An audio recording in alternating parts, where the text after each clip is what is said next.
Infamous Second Son. This game was developed by Sucker Punch, and I believe it was developed by Sony. And this came out towards the beginning of the 8th console generation. It's an exclusive for the PlayStation 4, and this is one of the first PS4 games that I got. To me, this is the best Infamous game that Sucker Punch made.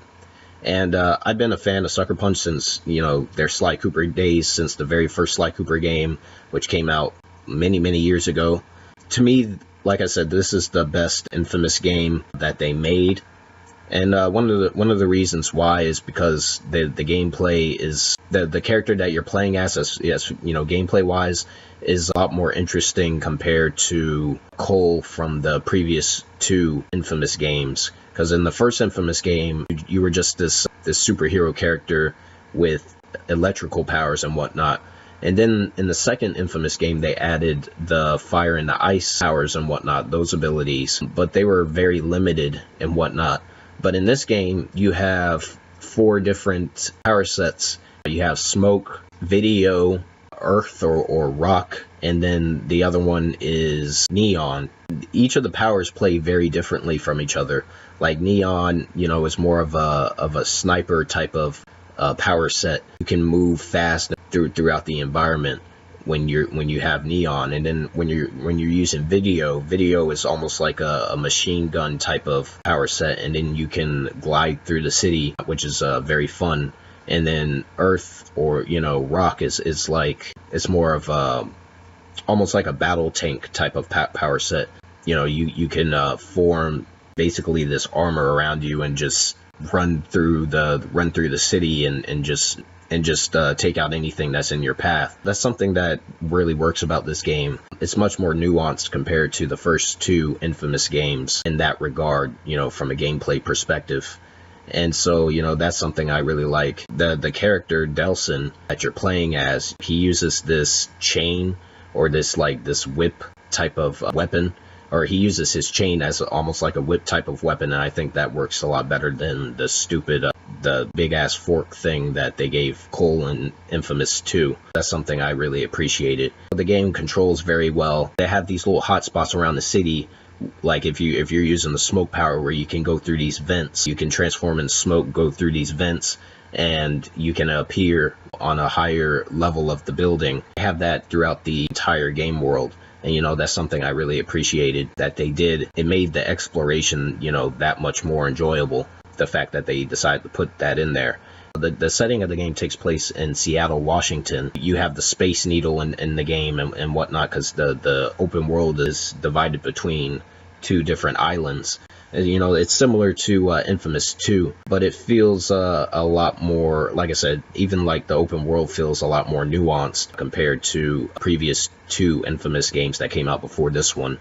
So it's a lot easier to navigate the game and get around the city. And so, that's something I really liked about the game. As far as the enemies go, like, they have this, this organization or this, like, government type of thing called the DUP in the game. And they basically do not like super-powered people. And so they're like your enemies throughout the entire game. You have these APC DUP vehicles that will attack you on sight. You'll have enemies that'll come out of these APCs. They'll attack Delsin. You can take part in these little firefights and whatnot throughout the city. And if you raise the difficulty of the game, these battles can become pretty chaotic. And so, that's something I really like. You have different enemy types in the game, like the enemies, they have different variations in the game that you can fight. That was something that was really well done. Like, you have armored enemies, you have turrets in the game that'll fire at you. Some of the DUP soldiers are superpowered themselves. You'll have some that will launch off the ground and stick to the side of a building and fire at you. So almost kind of like a flanking type of maneuver. And so that's something that really works in the game and whatnot. And then you have all these DUP like strongholds and whatnot that you can go and you can take out and pretty much try and take the city back from the government. So it has that kind of theme of taking that control and giving it back to the city or the citizens of the city and whatnot. And so that's a theme that works well for the game. As far as the story goes, it's decent. It's not that great, but it's not a bad story. You play as this character, Delsin, who's from this tribe or whatever. Basically, your village is attacked by the DUP, and then you go to Seattle, Washington to, fight the DUP and figure out why they attacked your village and all that. It's a pretty decent story. It's something that I really liked about the game, because you have these different characters such as Fetch, who's a neon user that you meet in the game. Delsin has this older brother character that's in the game. He doesn't have any powers, but Delsin does, so there's that they have this unique type of bond. That's something I really liked about the game. Something that's weak about Infamous Second Son is the fact that there's not really a lot to do in terms of side missions. Like, you can go around and you can plaster graffiti on different structures in the game, which is part of the whole. It's like propaganda, creating propaganda to take back Seattle from the DUP. So you can do that in the game. That's not really like a side mission. Like, the game's really lacking in side content, I think, compared to the first.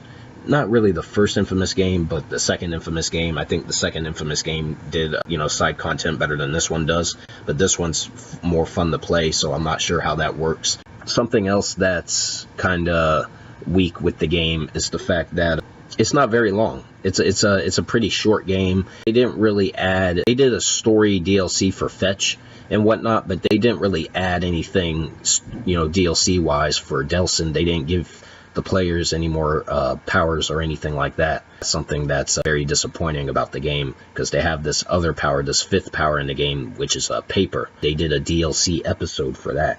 Like a short DLC episode where you have to follow this paper user and track down, who has that power set. That's something that I wish that they had put into the game, patched into the game, so you can actually use that ability. But they never did that, so that sucks. So another thing that's weak is they have the system that the other Infamous games had, where you can either be good or you can be bad. Basically, a reputation type of system. This game, I think, does that worse than the other Infamous games do, because I've beaten the game both as good Delsin and both as a bad Delsin. It really doesn't have much of an impact on the story. Like, if you choose to be bad or if you choose to be good, there's really not much of a difference in what happens in the overall story. And so it just feels like a waste of a mechanic and whatnot in this game compared to the previous Infamous games. So I don't think that was done as well. But overall, I still had a lot of fun, and this is one of my favorite games that's come out this console generation, simply because it's a fun fucking game to play. It's short length, even though I think that kind of works against it in a way. It kind of works for the game, because open world games are something where they're not really fun to play, to replay and whatnot, because open world games usually have all these RPG mechanics and whatnot. And you do have, upgrades in this game, but they're much more easier to attain than they are in other open world games that are like this. It makes it easier, like if you want to go back through the game or whatever, because there's no New Game Plus. But if you want to go back through the game and, play the game again and, start a new save file, you can do everything again, and the game's not wasting your time because it's not that long. That's something that I think also works about the game.